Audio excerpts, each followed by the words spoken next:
Live, live, live. Okay. So, wife put in a request. She can do that. And she was reading something on her newsfeed about Pope Francis at the COP28. I was just discussing COP28 a bit earlier today on a different video. And I didn't think I was going to say any more about that. Kind of a wait and see attitude about what comes out of that. But the Pope Francis gave a statement at COP28, and there were elements of it that she thought were important to comment on. COP28 is the climate change global heating summit. We have them once a year. It brings together, I guess, all the nations and territories of the world to discuss progress or lack thereof on matters dealing with how we're going to tackle global heating, climate change, and all the associated risks associated with that. So the Pope Francis does have something of a track record on climate change. I read some of his work. Wife and I were both fairly impressed with his Laudato Si, I think is what it was called. Read it all the way through, or had it read to us. Somebody read it, we listened. Read it all the way through, and it's pretty good. And what I like about his statements, and what I like about the statement he made today through a spokesperson, because he couldn't be there. He's got some health issues. So he sent one of the cardinals with his message, and the message was delivered on his behalf. And what I like about his statements in general, and this one in particular, is he's not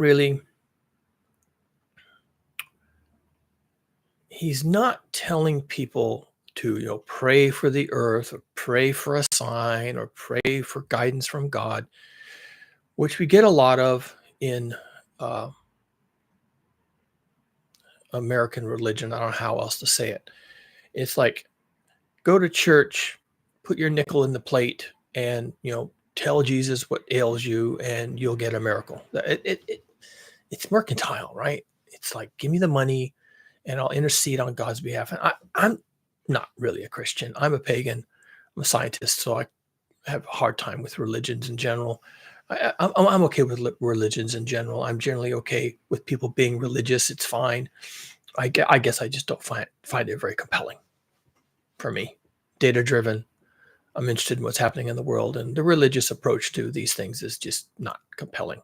So I don't give it much of my thought processes, and therefore, if you're not going to think about it, then you can't be that, right? So I'm not that. I'm something else.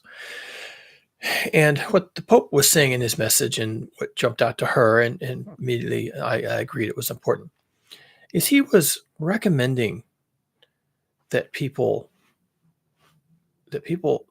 approach this problem. He admits it's a problem. He's very forward about that. It is a global problem. It is our problem. We are causing this. We must address this, and we must fix this for us and for everyone, even for people who can't fix it or even who won't fix it. We have to fix it for everyone, and that's commendable. All right.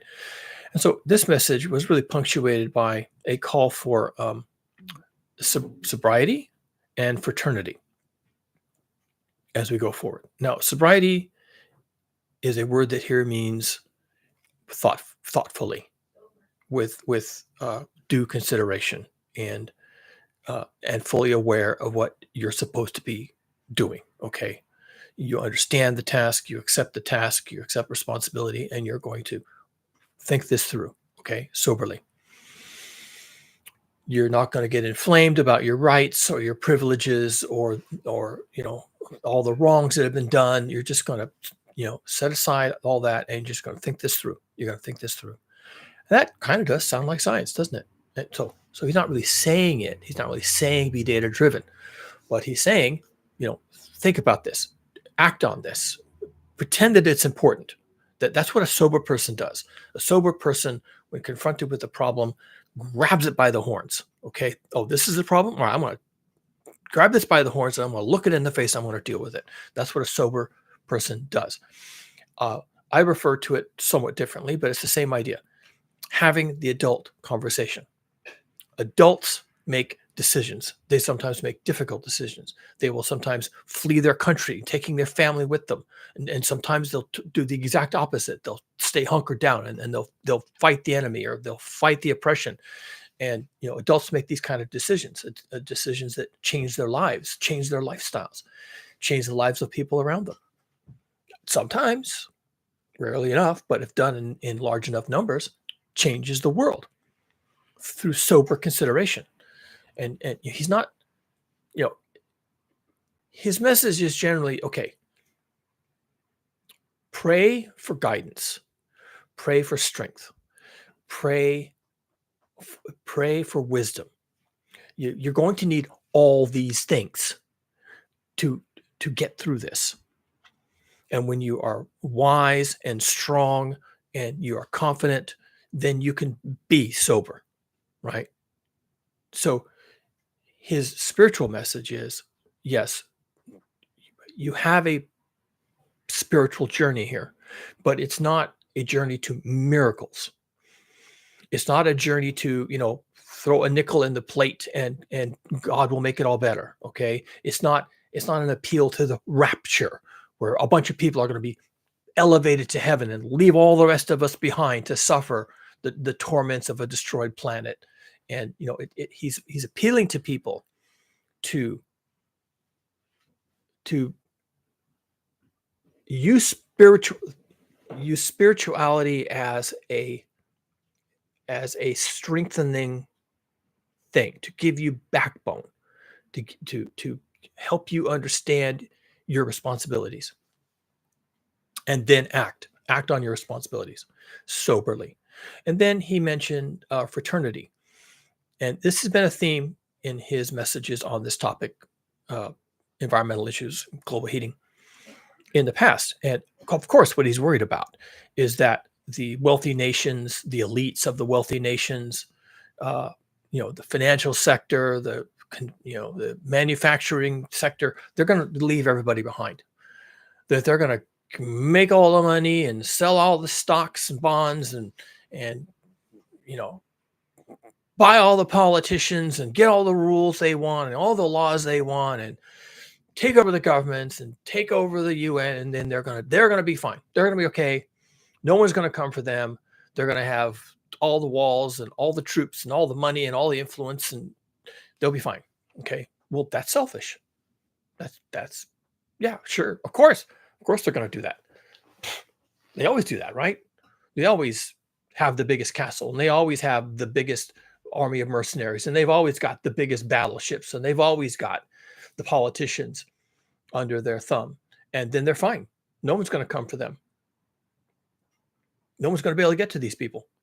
And, these are the people that are advocating that we, go slow on climate change and, don't scare the horses. And my goodness, you want to upset the apple cart. My goodness, stocks might go down. And yeah, my quarterly bonus might be cut in half if you upset the stock market. My goodness, we can't have that. Oh, and while we're at it, people need to buy things and we have to float all the boats and we have to make every country in the world as rich as the US and every child gets a pony. I mean, that's what they're telling you. And you're like, that sounds pretty good. Stock market. Yeah. We don't want to crash the stock market. And we don't want inflation. Yeah, of course. And we don't want to leave anybody behind. So everybody gets a Tesla, right? Free Teslas for everybody. Sure. Yeah. Why not? That sounds fair. That's fair. And, so they're talking all this talk, but basically what they're doing is they're leaving us behind. Because they're always going to be ahead of us. We're always going to be down here, just barely figuring it out. And they're way up here, way ahead of us, going to Mars on a gigantic rocket and waving out the porthole saying, bye, good luck. Thanks a lot for all this bonuses. And they'll end up on Mars or on the moon or whatever. And they'll be looking back at us on telescopes, trying to figure out if we're all dead yet. That's how they are going to do it. They're going to do that. You just know it. You know. I don't even have to explain this to you. They're going to do it. They're already building rockets to Mars. Why are they going to Mars? Ask yourself why. Why would they do that? Because they're not going to share. They're going to fuck this planet up. They're going to fuck us up, throw us under the bus, and leave. Just going to up and leave. So they think. I mean, no one really knows they're going to pull this off. So they could be encouraging us to do the wrong thing for their personal gain, and their plan B to leave the planet and leave us behind may not pan out. And then they end up in the same quagmire that the rest of us are in. So just because they have a plan doesn't mean they can pull that plan off. So having a plan to leave everybody behind after you've gotten all the goodies and grab the brass ring and the whole thing, that may not be a great plan, but it does doom all the rest of us, plus the wealthy, plus the elites, plus the politicians, plus the 70,000 lobbyists at COP28. Yeah, we all end up being doomed. And really, if we're going to tackle this, we kind of do need a spiritual transformation. Now, I'm the last person to speak to spiritual transformations. I'm a scientist. Where do I turn first? Oh, I turn to the data. Well, there's nothing more dry and spiritually, empty than data, right? Eyes in the sky, satellites beaming down images and data about the depths of the ice sheets and the temperature of the oceans and the currents and how thick is the ozone layer. There's nothing less spiritual than all that, right? So you think, right? Don't you think? Data. Shouldn't we just be, on our knees praying for wisdom and guidance? Well, for a lot of people, that's all they got. That's it. That's the sole contribution to this entire kerfuffle is for them to pray for wisdom and pray for a sign, and failing that, getting good with God so that you'll be raptured into heaven along with the other 100,000 people who get treated that way. Right? That's your game. That's it. That's all you got. Rapture? Really? You're just going to leave us behind like Elon Musk and his 200-foot long rocket? Okay. Well, good luck to you and good luck to him. Well, the rest of us are going to have to pull together. The rest of us are going to have to figure out how to overcome our differences. So calls for sobriety in consideration of this global heating and how we get out of this, and calls for fraternity. Okay, not leaving anyone behind, not deliberately doing that, and trying to avoid it happening on accident as well, right? The Titanic has hit the iceberg, and we don't know how many lifeboats we have, but we're going to make a good faith effort to get everybody on a lifeboat. And of course, maybe we start with the women and the children and the people who can't really look out for themselves, and then we try to get everyone off the sinking ship in some way or another. And we're going to make a good faith effort to just try and take care of everybody. That's how we do it. The Titanic is sinking. We're going to do the best we can to get everybody off the ship. That's fraternity. That's fraternity. Now, is that spiritual? I guess there's an element of that, isn't there? There's an element to that. It's just doing the right thing. It's just doing the right thing. What's the right thing to do? Well, try and save as many lives as you can. If your ship is sinking, if you're being invaded by some Mongol horde, try and save as many people as you can. Get them down the road. Get them on horses and carts and get provisions and make sure the children are safe and secure and get people moving and get them out of here. Get them off this sinking ship. Get them out of this war zone. Move them out. Get them to a safe place so they can try and start over, right? That's brotherly love. Now, another type of brotherly love is that the Mongols don't attack your village, and they don't kill everybody who doesn't surrender, and they don't, pillage and plunder. That's another type of fraternity, but they are just people who are going to do that. They're going to pillage and plunder, right? They just you can't reach them. Why? I don't know. I call it brain bugs. People get brain bugs, Whatever. It's an actual bug, I think, with legs that crawls in your ear and occupies your brain, whatever it is, right? Brain bugs. Memes, right? Memes, where their thoughts become not their own.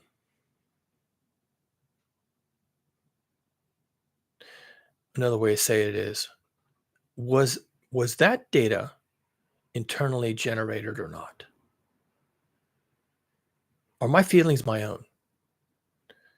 Is the way I feel about this really how I feel about this? Wait, when did I start to feel this way about this? When did I start thinking it was all survival of the fittest? When that sounds kind of shitty. Survival of the fittest. Well, if all those people from the imperial South and all those developing countries, if they can't get their shit together, well, fuck them. Yeah, fuck them.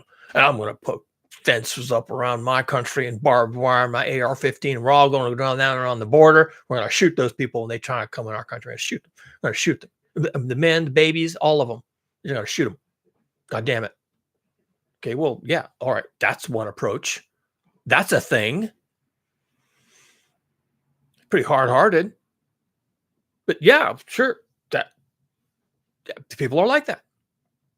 And then there's people who say, well, we're all in this together. Sorry, it's inconvenient. I know. Here we are all on this sinking ship. We're all in this together. It's not my fault. It's not your fault. Don't know whose fault it is. Hey, I got a thought. Maybe it's all of our fault. That's a possibility too, right? So if it's all of our fault, if we all did the thing and the thing is now blowing up on our face, well, then maybe we owe it to each other to just try and save as many people as we can. That's a very sobering thought, isn't it?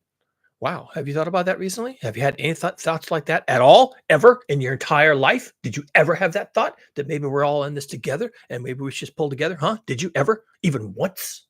Even once? I doubt it. Because that's not how we do this. Survival of the fittest is how we do this. I'm a biologist. I can tell you all about survival of the fittest and the way that people talk about it, in the vernacular, in common communications, is BS, which is a term that here means bullshit. We are all in this together. And the Pope is right. And I don't have to be a Catholic to agree with the man. I am agreeing with the man. Happens to be the Pope. And he's doing a better job at dealing with this than well, I'll just say it, any politician, pick one, all of them. All politicians are absolutely useless. The UN is completely useless. The IPCC process, apart from actually publishing data as in a compendium, is otherwise absolutely useless. The working group 3 people who come up with policy are corrupt. What's going to come out of COP28? I don't know. The Pope is appealing for sobriety and fraternity. Let's fix this. Let's fix this together. Let's try and save the less fortunate. Let's try and take care of people who can't save themselves. Man, when he says that, my guess is he's saying it to the same people that I'm saying it to. I'm saying it to the global north, the industrialized countries, the industrialized people, the white people. Oh, I'm sorry. Did I say that part out loud? I didn't mean to say that. People living in the global north. Those people who screwed the pooch. Now I'm one of those people. That is right. That is correct. I am one of those people. I admit to it. And at 64, almost 65, I'm admitting to it. Yeah, that's a sobering thought. Yeah, I did that. I was there. I drove around. I drove those miles. I worked for those technology companies. We burned through the gigawatts of electricity for what? TikTok? Are you even kidding me? We're running entire data centers all over the planet for TikTok?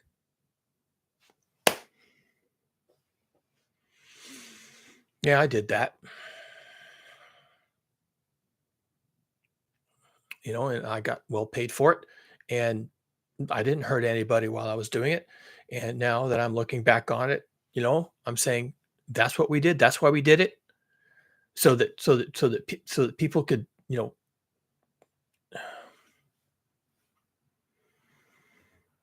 there's good things that could come out of this using technology, right? We could use the technology to organize ourselves, do the thing that the politicians and the diplomats are unable, unwilling, incapable of doing, right? We could use technology to bring ourselves together. Who's we? I don't even know. Who's going to pull that off? I don't know. I'm at a loss. I'm at an absolute loss. I don't know how. I don't know how to save us. I can't do it. I know we have to do that, though. The Pope is right. He's absolutely right. We have to think about this clearly and carefully. We have to be as data driven as possible. And when we find ourselves slipping and having doubts and just wanting it to just go away, then fine. On your knees, sinner, on your knees, pray to God for forgiveness because you have screwed the pooch. You slacked off. You did a thing. And now you have to undo it. So on your knees now, you pray to God for wisdom and guidance. Now, I'm a pagan. I can't really. I can like the Pope. I can like the Pope as a guy. I have a beer with the guy. I hope he's fine. I hope he feels better. Maybe he'll come to the next COP. Maybe he'll come to COP29 and rain down hellfire on those people. I'd like to see that. I'd watch that. I don't have any problems with the Pope. He seems like a nice guy. I don't buy into his religion, but I don't have to. He's a smart guy. Or he's got smart writers, or whatever. He surrounded himself with smart people who are willing to talk about the hard thing. Admonishing people, look at this. Look at what has been done. Undo this. Figure out how to undo this. And while you're at it, don't just launch yourself to Mars and call it, well, I just undid it. I'm on Mars. Look at me. I'm on Mars and I got a great big telescope and now I can watch the people eating each other back on Earth. Okay, that's not undoing it. Sorry. That is not the answer. Wrong. Go back. Start over. Not the answer. What is the answer here? The answer is we have to think about this. We did this. We have to undo this. We must undo it. That's going to be hard. In fact, a cursory analysis of physics has suggested to me, and I affirm and will continue to affirm that no, actually, on that point, you're not undoing jack shit. You're not undoing any of it. We have hit the iceberg. Sorry. No do-overs, okay? No backsies. We hit the iceberg. Okay, now we're going down. And this is where we have to do the hard thing. We have to commit to saving everyone. That's not possible, okay? Let's save the most we can. Let's give everybody the tools and the understanding that they need to save themselves. Let's not get in the way of that. And if people show up at the border and they're trying to come into the country, and it's because their country has been destroyed by global heating and climate change and wars and refugees, and they're trying to come into our country, and we have so much and they have so nothing, okay, do we really want to meet them at the border with AR-15s? Is that how we're going to do this? Why are we doing it that way? Oh, because they'll overrun us and it'll be Reconquista and border security and all this. Okay, fine. You have an obligation to people. Save as many as you can. That was a line in The Day After Tomorrow, which is a movie about a post-apocalypse, I guess, but it's climate change, global heating. The science in it is a little bit wonky. They're trying to make a plot, and they got all this plot armor, and all these people get beat up, and all these people survive. But there's a scientist in it, and he and his team are now isolated, and the terrible storm is coming, and they're going to be frozen to death, and he knows this. And he's on the phone to another one of the other protagonists who's also a scientist, and their conversation is kind of trailing off, and they're having it's an awkward moment. They've said some things, and they tried to share some data, and they're both realizing that it's kind of hopeless. And the one scientist says, "So, can we do anything for you?" And the other guy, who's about to die, says, "Save as many as you can. Save as many as you can." Wow. Wow. Wow. Why is this so hard? The Pope gets it. Why? How can I appeal to people? How can I appeal to you? How can I make you see? That is what we have to do. I'm not even Catholic. I agree with the Pope. We got to think about this. We have to sit down and in groups of different sized numbers of people and different races and different backgrounds, and we have to soberly, we have to talk about this. We got to figure this shit out. And the watchword, the guiding principle. And if you have to get on your knees and pray to God or Shiva or somebody else to get the message on the guiding principle, then do so. Or you just listen to me. And the guiding principle is save as many as you can. Save as many as you can. Do it in brotherhood. Do it in sisterhood. Do it because it's the right thing. Do it because you personally, and if you're hearing the sound of my voice via this media, you did it personally. Okay. You did this. I did this, and I know you did it. We did this together. I'm feeling shitty about it.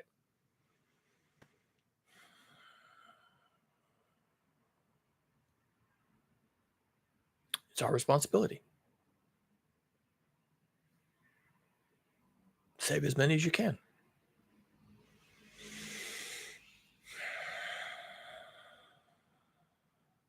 That's a call to action, by the way. Did you notice that? You notice what I just did there? That's a call to action.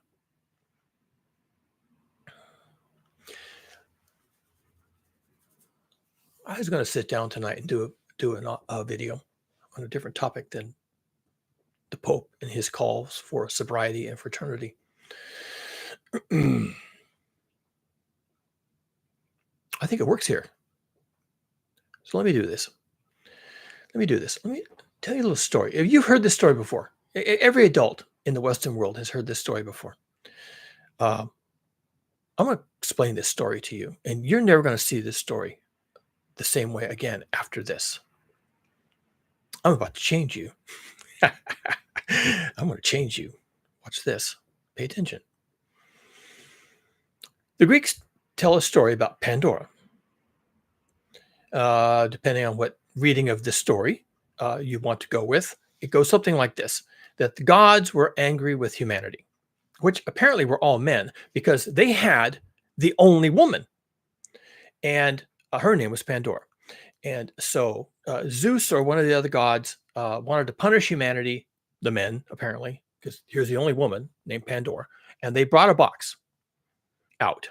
They made Pandora and they brought a box out. This is so convoluted. It's also such a shitty story. Okay.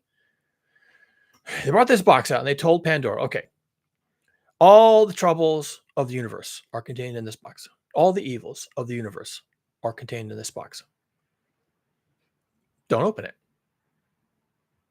And they put the box down and walk out of the room. Poor Pandora, right? And let's just note, she has no idea what they're talking about, because all the evils of the world are in the box. So she's never experienced these things. And up until that moment, no one else had either. You see the setup here? She has no idea what they're talking about. All the evils in the world are in the box. It could be raisins, as far as she's concerned. Shiny things. All the evils of the world are contained in this box. Don't open it. You're like, okay. And of course, she's immediately eaten alive with curiosity. Well, what are they talking about? So she, typical thought process. We would all would have it, and women no less than men. I'll just take a peek. I'll take a peek. Let me take a peek at what's in the box and I'll understand what they're talking about. So, of course, the first thing she does is she cracks the box open a little bit and she takes a peek. And, oh, goodness heavens. The one thing she was not supposed to do and all the evils of the world escape from the box. And it's all the stuff that the gluttony and the lying and the murder and the cheating and the animosity and all the terrible things. Except, hold your breath, except the last thing out of the box was hope. Ta-da, end of story, happy ending. Hollywood happy ending, hope came out of the box.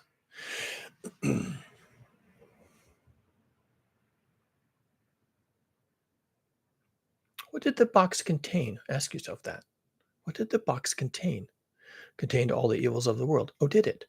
Didn't it contain all the evils of the world plus one other thing? No. All the evils of the world.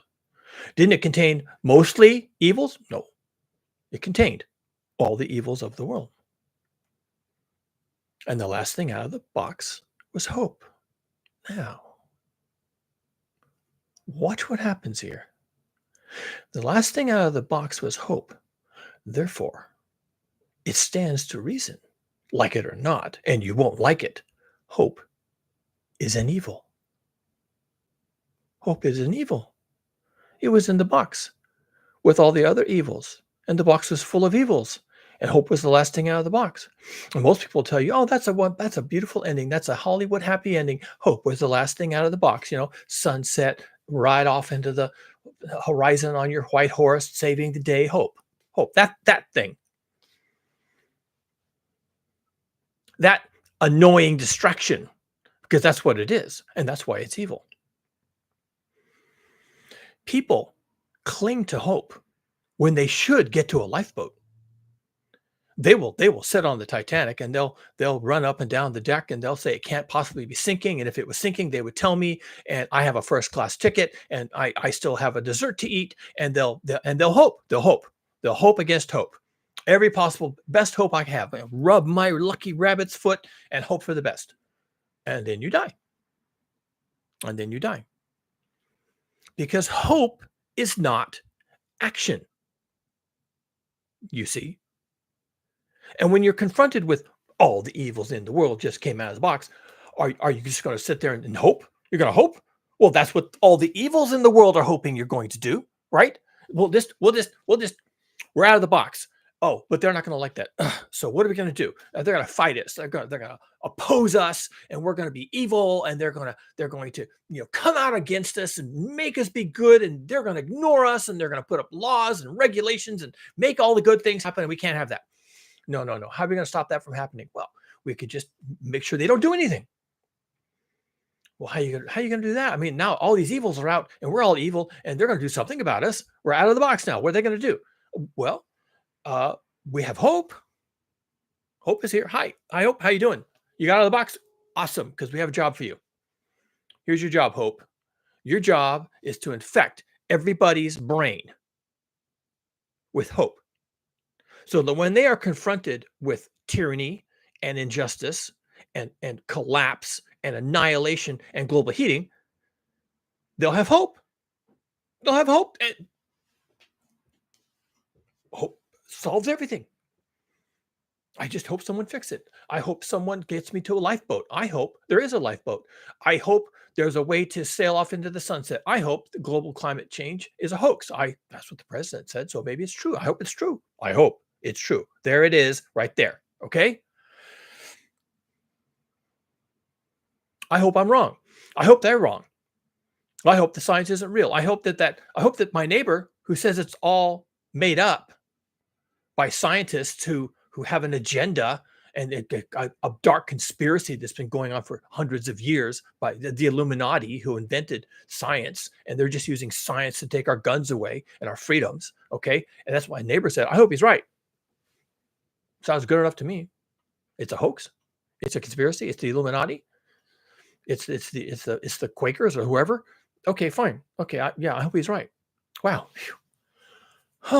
Solve that problem. Back to watching episodes of The Simpsons, I guess. And so at least the Pope, in his call for sobriety, check on my list, and his call for fraternity, also check on my list. He's not calling for hope, is he? No, I mean, I'm sure and when he's praying, I'm sure when he's praying, he's hoping that people get the message. I'm sure when he's praying, he hopes that people will indeed, look out for each other and try and save each other and try and save the most vulnerable and try to save the people who are the most innocent, who didn't do anything wrong. I'm sure he's hoping that. Okay, that's his job. His job is to pray to the man and make sure that we do the right thing. Give us wisdom. Give us strength. Give us a backbone. Give us one moral fiber, please. Give us 1 ounce of sobriety and one thin sliver of fraternity.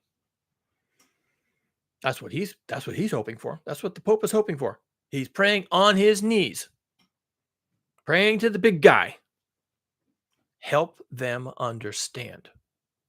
Now, I'm not going to pray to the guy upstairs. That's not my gig.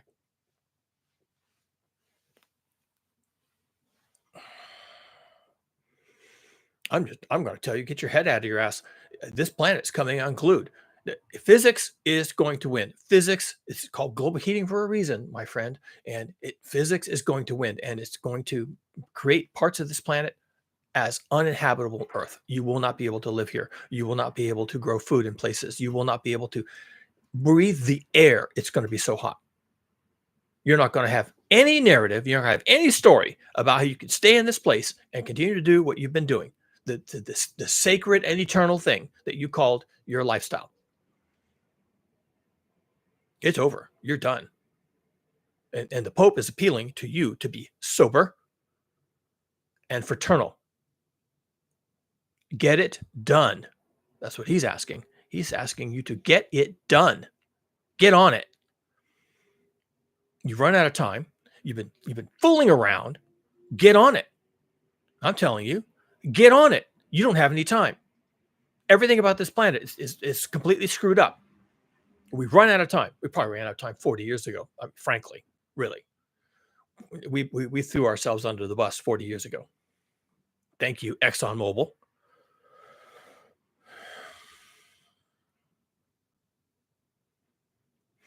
So I don't know. I don't know if I nailed the Pope. Maybe I don't really understand what he's doing. Maybe I don't get it. Maybe I'm giving him too much credit.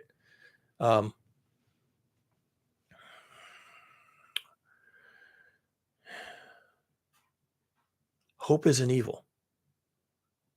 Hope is an evil. There's no way out of this except out. And hoping and praying and waiting for someone to fix it for you is not going to cut it. It's not going to cut it. You have a responsibility. I have a responsibility. And the people who won't accept responsibility, and we know who they are, the politicians, the corporate leaders, the academia, their nests, they're feathering their nests, they're enriching themselves, they're living high on the hog. They love the notoriety, they love the money, they love the junkets all around the world and writing books and selling books and speeches and they love all this. They love it. And they're being narcissistic. They're not going to help us. They're not being sober. They're not soberly considering any of this. It's a game for them. It's a game. And they're not trying to bring anybody along. They're not trying to save anybody. Half the people in Congress would throw you off the bow of the Titanic to get your lifeboat. They would throw you in the fucking North Atlantic to die to get your seat on the lifeboat. They would absolutely do that. Hands down, guaranteed, half of them. That's a level of sociopathology that probably doesn't exist in any other group of people anywhere on the planet. The U.S. Congress. Throw you over the edge to take your seat on the lifeboat. And if they could get a lifeboat to themselves, they would absolutely do that. Four square every time. This is my lifeboat. No, I'm not sharing. I'm not sharing with those women and children either. This is mine. I got mine. Get out of my way. I'm launching my lifeboat. Stay out of it. Don't touch it. Don't get your cooties on it. That's half of them. Half of those fuckers will throw you over the edge to get your seat on a lifeboat. And this is who's going to save us from climate change? Really? They're the ones the Pope needs to talk to. Hey, you people. God's watching. And more important than that, I'm watching. And I'm the Pope. And I don't approve. Get your head out of your ass. Get your shit together. Get this wired up. And save as many as you can.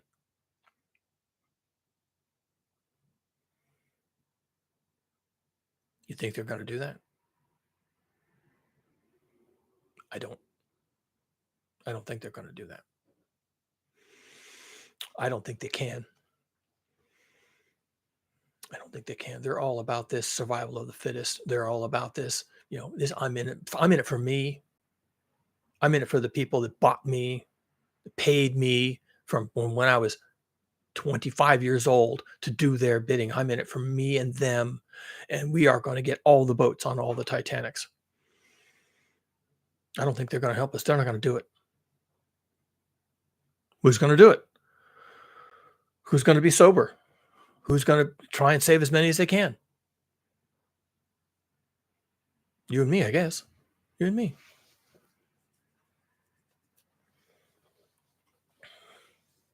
But hope isn't evil. You had better get moving. You got to get moving. Now, my metaphor for that is building lifeboats. It's hard. It's hard to imagine. It's village life is another way to look at it. Village life. Getting people together who can work cooperatively, who agree that there's a problem, who think soberly, and who can work fraternally, who are willing to bring people along, bring along the weaker parts, bring along the young, bring along people who don't have any agency, who don't have money or don't have land or don't have time. Bring them along. Just sit them down on a lifeboat. Here's a seat on this lifeboat. Yeah, I know you didn't make this lifeboat. I know it doesn't have your name on it. You didn't buy a first class ticket on the Titanic, so you don't get a lifeboat. Well, on this lifeboat, you have a place. Sit right down here. You sit right down here, and your family too. You sit right down there. We're going to try and get as many people off this ship as possible, as fast as we can, because that's what we have to do. That is the work of the moment. And, if you want to pray to God for strength, you do that. You do that. And I hope you get that message. I really hope you do. I don't need to pray to God. I got it. I understand. I'm there. I'm down. I'm ready to go. Let's go. Let's do this. Let's get on it. Let's do this. I am not confident. I am not confident. I hope I'm wrong. See what I just did there?